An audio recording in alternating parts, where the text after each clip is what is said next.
Hello and welcome to the Leathercraft Masterclass with me, Phil. And in today's live video session, I'm going to be taking questions from Instagram, going live, whilst also stitching in this canvas partition, which is going to be going into the latest briefcase that I produced a course for, the Cutler briefcase. And this is a canvas composite pocket with edge binding on the top. So I'm going to be doing a little bit of stitching, so long stitch. So I thought I'd go live, say hi to you guys, and don't forget, if you're not following me on Instagram, which is where I do the majority of my lives, then don't forget to check me out at Leathercraft Masterclass on Instagram, which will be in the description below. Hello, ladies and gentlemen, boys and girls. Create a room by inviting others to broadcast with you. Okay, could you do this another time on my screen? Okay, I've got to keep pressing next to get through all the new suggestions that I don't care about. Great time for Instagram to force feed you new suggestions on a live, whilst on a live. How you doing, guys? Glad you can join me, whoever you are, wherever you are in the world. Feel free to tell me where you hail from. It's always interesting to know where people are watching from. And if you're doing any projects at the moment, if you're working on anything in particular, don't forget to tell me what you're working on. Of course, I'm just doing a quick live stitching in. I'll just show you guys. Ahoy, says Jared. Hello, how's it going? So this is a partition that's going to go in the laptop briefcase, and this is separating the laptop from the rest of the case. And it has a leather binding on the top of it, so it's a composite of canvas and leather. Hello from Nigeria. Hello. Armenia. Wow. Italy. That's pretty cool. Hello, Stein. Working on a long wallet currently. My favorite type of wallet is a long wallet. Very underutilized, but very sophisticated. Always makes a bit of a statement when you're in a restaurant. You pull out a long wallet compared to a regular one. I find anyway. I usually take mine with me. So just scrolling down. Cool. Yeah, so any questions, guys, feel free to post them in. I'm just doing a little bit of stitching, so I should be able to answer questions at the same time. So this is edge binding. So this is going over a raw edge on the top of a composite canvas piece. And not only does it look better when you've got a little bit of binding on the top for aesthetic reasons, but also practical because it's a raw edge otherwise, and you can't really, you can't burnish. Very difficult to edge paint canvas, and it certainly wouldn't be particularly long lasting, I would think. I think I missed a comment there. Where can I find a job as a leathercrafter in London? Well, there's a few London makers still going. There's Smithson, Swain Adney Brigg, Alfred Dunhill, but they're going to want some kind of experience. Well done. Working on a duffel bag made with a local fabric and leather. That's always cool. I did once have a customer who, a student, who used to make all sorts of bags and wallets and things like that. But he lived in Hawaii and he used local source material with, like typical Hawaiian flowers and logos and things like that. It was actually really, really cool that he incorporated that into his leatherwork. So yeah, it's always interesting when you add a local touch, especially if you sell local, of course. Then it's going to be a little bit more unique. Italy. I think that's the Italian flag. Apologies if not. So just scrolling down. I've been sent some flower emojis. Thank you very much. If you do have a long question though, guys, just remember to copy it before you send it. That way you can paste it again if I miss your comment, if I'm looking down or if I scroll through too quickly. Let me just pull this through. Scroll back down again. When using pocket construction like used in card slot wallet, Okay, I think the question needs to be continued. Unless that is the question. Apologies, it looks like half a question. So, Fil Chinois 432 on this one. So I'm using thread that I'm using everywhere else, on the handles for example, and on the zip gusset, but the thread here matches the canvas. It's an off-white. So it gives that a little bit of contrast against the leather and matches the canvas, which is one of my all-time favorite combinations really, a deep dark cognac tan with the off-white. To be honest, I'm not a huge contrast stitch fan. I find sometimes it can draw too much attention away from the craftsmanship. It can be a bit loud. I think intelligent use of contrast stitching, especially traditional use, and something that shows thought into the design rather than just contrast for the sake of it, just to show off your own stitching. So I think sometimes subtlety is key, and then other times you can go a little bit louder, contrasting one thing yet matching something else. It's always a good combo.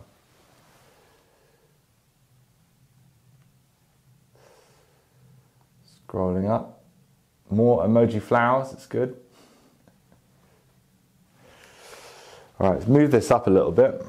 So let the threads hang, periodically allow them to unravel, because they do pick up a bit of a twist sometimes. So I'm moving it forwards in the clams. Guys on Instagram Live, can you hear me okay? I haven't plugged in my external mic onto it. Oh, welcome back from Santorini. Thank you very much. Had a lovely time, but it is also good to be back. It's pretty cool. Yeah, lovely place, very picturesque, very Instagram worthy. Would definitely recommend. Not the cheapest place on earth, as you can imagine, but definitely worth a visit. The Dapper Dapper Ninja, that's a cool name. So this is same stitch spacing as I'm using for the rest of the build, which is a 3mm stitch spacing, which I find actually goes quite nice with 432. As long as the prongs are wide enough to accept it, it's quite a pleasing combo. If you're using narrow prongs, it can sometimes look a little overcrowded. Much depends on the pricking iron. It's not always a specific ratio of thread size to stitch spacing. Much depends on technique as well as the actual pricking iron that you're using. And the good thing about this particular piece is the binding that I'm using on the top is actually the cutout for the zip in the zip gusset. So it's recycling, eh? No one can accuse me of not recycling. But it's quite a long piece that saves you having to cut out a precious piece of leather when you're using quite a few bits of leather on this bag, because you've got piping included as well, the handles, the gussets, of course the panels, and a few other bits and bobs going inside. So it's always good when you can actually reuse a piece. Plenty new people coming in. Oh, here we go. So that's the rest of the question. When using pocket construction like the card slot wallet, would it be effective to put the edge of the fabric in a groove or something to prevent it from being peeled away from the leather by the cards? Yeah, that's actually an interesting thought process. If you kind of hide it from wear, there is a technique that uses a similar concept, often used in shoemaking, where a knife goes into the leather and carves a slice into the leather, and then you put your stitches into that. So you open it up, put the stitches inside, and then close it over the stitches so they're hidden. But what you do is you use a crease line to actually press in the edge of that flap below the surface so it can't be lifted up, thereby protecting it over time. That, I guess, would be a similar concept to what you're talking about. So yeah, absolutely. As long as you've got the thickness to work with and it's not compromising the strength of the leather at the top, you might want to try using a little bit of heat and a creaser, perhaps even a single crease along a ruler, something like that, to press that fabric below the surface. So you're not removing material, you're just compressing it a little bit. So yeah, interesting thought process. I'm going to like that because I can like comments now. Someone's thinking, if I pick up the question correctly, that is. Yeah, I love working with canvas. It's one of my favorite fabrics to work with when I work with fabrics. One holy grail fabric that I've always wanted to work with is moire silk. Moire, French. It used to be used a lot in British leather goods, especially cases and trunks, jewelry cases, things like that. It's where silk, I believe this is how it's done, silk is wrapped up, almost like tie-dye. And I think, if I recall correctly, that they steam it. And it causes a ripple-like effect through the silk, so it catches the light slightly differently depending on the way it was laid. And very, very rare now. I think there's only 1 or 2 producers in the world that make it, but I've always wanted to have a go with it. It makes a fantastic lining, very luxurious lining for wallets, small bags, boxes, things like that. But where to get it, I have not found a reliable source. Most places, if you search online, it's actually faux moire silk made from some kind of synthetic, perhaps a cellulose or something like that. Yeah, comment missing anxiety is a real thing. I hate missing people's comments when they've taken the time to write something, whether it be short or long. So come into the center point of this run of stitches. So before I move it, I'll do one more and then I can show you guys where I've got to so far.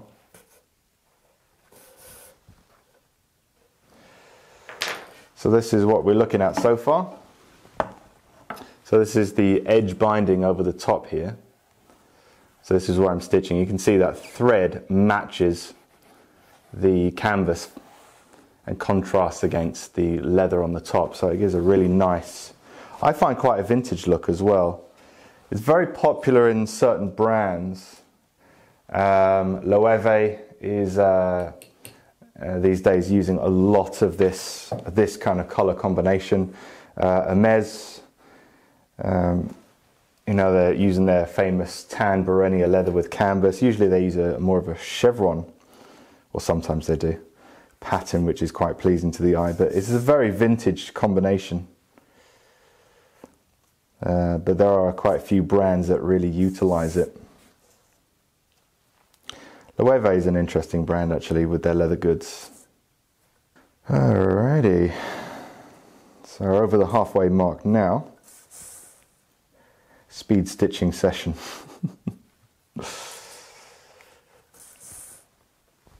If you can really speed stitch with an awl. Yeah, edge binding is one of my favorite edge finishing techniques because it's so versatile in the way that you can play around with different colors. French binding, very similar, a bound edge, hidden stitches on the front or on the inside. But generally you're going to have the same color as the lining on the inside because it's the lining that continues over the edge. The edge binding just gives you that nice edge finish, but can also contrast and just allows you to play around with different colors and designs a little bit more than you could on a say a turned edge even. And gives you something a little bit more traditional, perhaps for some a more pleasing look in comparison to edge paint or even burnishing. Keep scrolling, scrolling, scrolling. What weight is that canvas? I'm using 7 ounce on this one. Hello from Ghana. Hello from the United Kingdom of Great Britain. And someone commented again in Farsi. I don't know what that means, but hopefully it's nice. They could be saying nasty things, I wouldn't know. So stitching this with a cast in it, although you're looking down on the stitches from inside the bag, because this is simply a partition inside the bag, although you're looking down, moving the partition one way or the other, you will see stitches. So if you want to have a little bit more of a decoration on each side, then just using a cast just enables it to look a little bit neater and a little bit more like hand stitching. All right, let's move it up again. So move it up 4 inches at a time, which I believe is what the jaws of these clams are. I made these years ago now, like 4 or 5 years ago, maybe even more. I made them specifically for bags and bag parts, because they've got nice wide jaws, so you can get a good long stitch before you need to move anything up.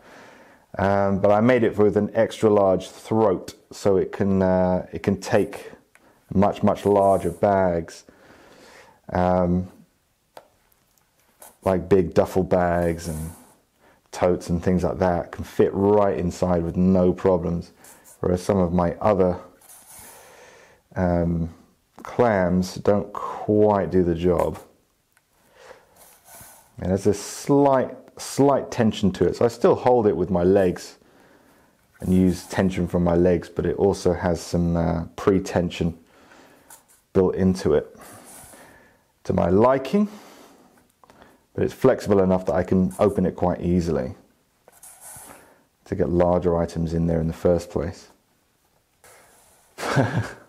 Love you, Phil. Thank you very much. Can't remember, what was I saying now? Almost at the end of this, which is good. A long old stitch. So the next process is going to be gluing this inside to one of the partitions. And what's built into this is actually a slightly flared top. Because if you make it to the exact same dimensions as the partition that it's going to be, as the panel, sorry, that it's going to be stitched onto, you wouldn't be able to fit a laptop in there. So there has to be a little bit of an excess to allow room for entry for your laptop. So the next thing is going to be glued in place. Then all the panels and the gussets can start coming together, and then finally the entire perimeter on each side of the panel then gets stitched into place with edge binding over the top of it. So it's going to be quite a unique bag in the sense that it's practically edgeless, in the sense that you won't see the edges of the panels, and on the inside normally there's a raw edge on a flipped bag, which is what this is. This is going to have edge binding, so it's adding a little bit more complexity than say the de Havilland travel bag with the binding, but I'm going to make the process much simpler for you guys. And plus there's a lot of features of this bag that make life a little bit easier, especially handle making, things like that, requiring no jigs or any specialist equipment. So I'm going to move this up in a second for the last couple inches of stitching. 25 degrees centigrade in here. It is quite warm. Yesterday was 30 in here. It was horrible. I had to film parts of the course with no shirt on. Of course, you won't see that part. You just see my hands. But it can get rather warm in here sometimes. But it's just not often enough to warrant getting aircon. you know, super hot days in England are not exactly consistent. All right, so we have a question here. Would you say it's worth it to have a large assortment of dye and edge paint, or better just to mix your own colors? If it really it depends on your ability to mix colors accurately,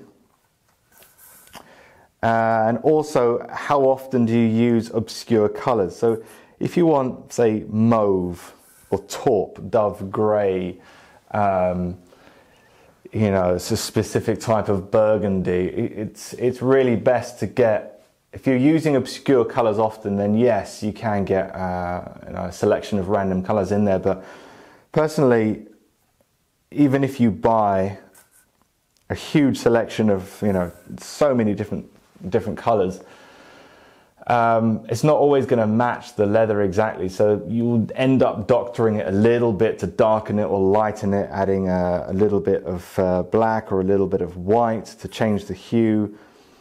You know, change the color a little bit, warm it up, cool it down. So you're going to be doing that anyway. So if you want to go, you know, for your primary colors, I would probably also add a few others in there, such as black and white, because black is used very often. White is great for lightening your primary colors after you've mixed them in, but also brown. A good mid-brown, because mid-brown can be made dark brown with black, or it can be made light brown with a touch of white in there, and you can change the warmth with, you know, blue and yellow. So that's something that I would consider. Your primary colors plus black and white plus a mid-brown is going to be the minimum requirement, really. The reason I say mid-brown is it's a challenging it's a challenging color to mix, is brown. There's a few different color combinations that can make it, but you have to keep adding a little bit of this, a little bit of that, and if you add something that's wrong, you know, I can do it, but it took me a while. But there are easier ways, such as buying a mid-brown and darkening it or lightening it as necessary. So those are your options if you're looking to avoid wasting finances, or you just don't want to buy loads of edge paint that you might not end up using, and then it sits on your shelf for too long and goes bad, because they have a shelf life, obviously. Depends on the brand, depends on how it's stored, depends on how much exposure to air, temperature, things like that. So you can't just say, oh, this brand lasts for this long. It's very difficult to say. Sometimes it's best just to get rid of stock after it's been, you know, in a warm workshop for 6 months to a year. Your work is very hard. Thank you very much. So just scrolling right down to the bottom, guys. We have a very long, what looks like a question perhaps, in Farsi. And a lot more Farsi. Cool. All right, so I'm right at the end of the seam now. So what I'm going to do is a cheeky back stitch. Always a cheeky back stitch, unless it's not a cheeky back stitch.